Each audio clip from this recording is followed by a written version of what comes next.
Yes, nkwebaza okukola okusala okukyasinza okuba okulungi ate newe 14 Good Talent yakubuuzaako nze munywanyi wa Sonko Muhammad obulamu buli butya. Twagala tubeere nga ate mbawa amawulire ag'enjawulo nga twagala tubeere nga tutandikirako ku sayiri ya General Edward Katumba Wamala. General Edward Katumba Wamala yafuna obuzibu gye buvuddeko era omudereva we ne muwala we ne balugulamu obulamu ate ye Katonda nabe ate nga musimattusa munnange. Ono emmotoka yasindirirwa amasasi babiri ne bafiirawo ye n'abeera nga awona. Poliisi okuva olwo negamba nti ebakanye n'eddimu ly'okulaba ng'egenda kukola okunoonyereza okw'enjawulo era bengeezuula baani abakola bino. Katono nnyo nnaku 2-3 mabegako nakuwa emboozi ey'abamu ku basimbibwa mu kkooti ne basindikibwa bagende ku rimandi nga bano bavunanibwa okuba nga be bakola omusango guno ogw'okulaba nti bagezaako bavunanyibwa omusango kugezaako kulaba nti batta era ne bavunanyibwa n'okutta ababiri dereva we ne muwala we. Njagala okutegeeza nti poliisi ekyagenda maaso n'okulaba nga ekola ebikwekweto eby'enjawulo era ng'olunaku olwaleero waliwo abantu abawerera ddala 3 abakubiddwa amasasi agabatiddewo mu bitundu by'e Namuwongo mu Makindye division. Bano balina ennyumba gye babasanzeemu nga bagamba nti be bamu ku abo abaali mu lukwe lw'okulaba nti ate General Edward Katumba Wamala bamukuba amasasi okulaba ate nga bamutta. Bano bakubiddwa amasasi era mu nyumba mu babadde kitegeezebwa nti bazuddemu emmundu 2 okuli ekika kya SMG 2 wamu ne bastola emu.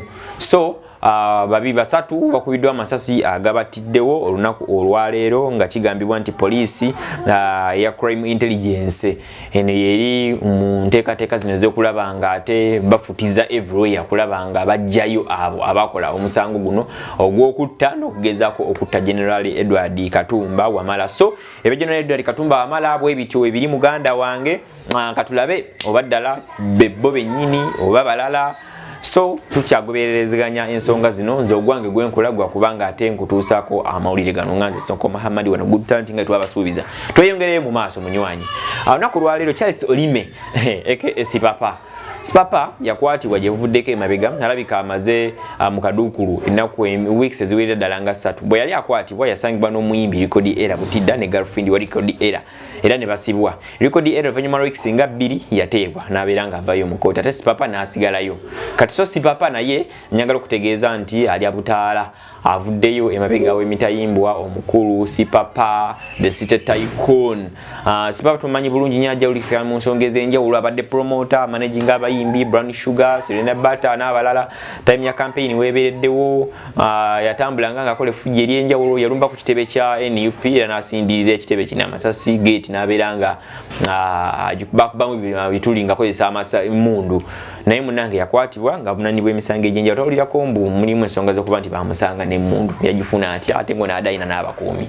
Tweyongereyo mu maaso n'amawulire amalala. COVID-19 naye agenze mu maaso n'okulaba nga afutiza eggwanga Uganda tusanitizinge nnyo twekuume twambale masiki tunabe mu ngalo tulabe ate nga tusobola okulinya ekirwadde kino ku nfeete. Nga tweyongerayo mu maaso kooti etaputa ssemateeka eganye kooti y'amagye okugenda mu maaso nga ewozesa abantu ba bulijjo. Bantu bangi abadde nga bawozesebwa twalaba Eddie Mutwe Nubian Leader ni Magic n'abavuka balala bangi nnyo abadde mu kooti y'amagye eno nga gye babawozesa naye ng'emisango babakwatya ku misango mirala mbu ate ne babeera ate nga babazza ku misango emirala ate nga babawozesa mu kooti y'amagye. Kati so kooti etaputa ssemateeka evuddeyo n'ebeera nga egaana kooti y'amagye okugenda mu maaso n'okulaba nga yozesa abantu ba bulijjo era eragidde kooti y'amagye abo bonna abali mu kozesebwa mu kooti eno emisango gyabwe gigibweyo munnanga ate gibeere nga gikwatwalibwa mu kooti zino eza bulijjo mwe balina okubeera ate nga bagenda maaso n'okulaba nga babawozesa.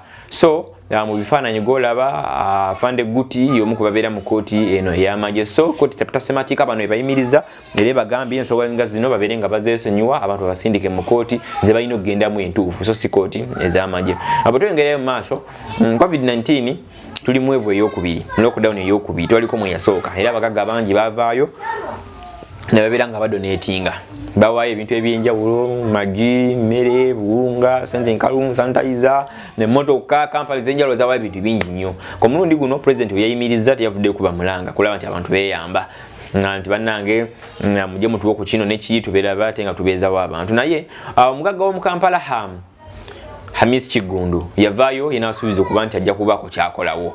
So Hamis Kigundu olunaku lwaleero nagagga ono ow'omu kibuga Kampala, Hamis Kigundu avuddeyo n'awa obukadde bw'ensimbi 553 nga sente zino awaddeyo zaaki. Yasuubiza n'agamba nti jabeera nga wayo sente zino gye buvuddeko zigende mu maaso n'okulaba nga zigula doozi omutwalo mulamba ogw'eddagala babeera ate nga bagema Bannayuganda. Hamisi wamaze owaayo sente zino ezigenda okugula doozi omutwalo mulamba, agambye nti ku sente zino zawaddeyo ayagala bakwateko doozi 1000 ezo zibeere nga ate zigema abapangisa be.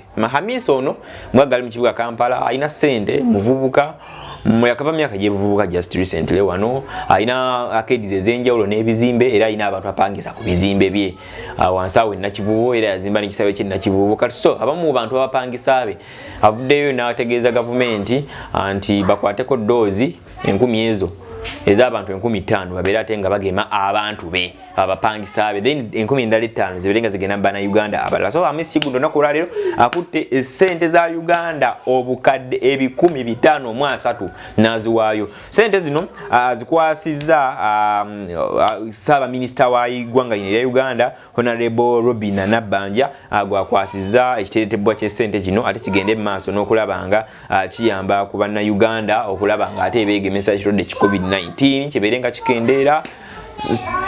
Sina kindi kibeera ate nga kiviirawo ddala munnange muganda wange naye nga gwe bikuyisa bitya tunabe nnyo mu ngalo sanitizing. This is Good Talent. Subscribinga mbulanga bitukola bya makulu jiwe ekigalo solobera ngo tuwa comment yawo mu section ya comment yawo muganda wange tugende masa tokulabanga tuli tufuna updates ezenjalo tufuna amawulire agakugwawo celebrity news, celebrity interviews, exclusive stories and exclusive interviews tuberenga tuzikuwa tuteko mbibufuzi n'ebintu ebirala binnyonyi ddala. So fe towayo kulaba nga tukuweereza tubeera ate nga tugenda maaso nga tusosowaza ensonga zineno nnyo nnyini ddala amunywanyi olweza nasagala ate kubeera ate nga nkusiibula lunaku olwaleero bwetyo bwe tutambudde bwegatyo bwe gali bwe gatambula naye ate nga tulinda ssente za Honorable Nabbanja mpiseeko mu bitundu ebyenjawulo nga LCs zigenda maaso n'okulaba nga ate ziwandiika abantu, ziwandiika amannya g'abantu abo banafuna kasente naye buli omu owandisiza ku kyalo endagamuntu yo gyekulagira bw'oba oli bweyogere naye nga ddala muntu ekulaga seeta gende seeta oba onaatambuza bigere oba nakikola otya then oluvannyuma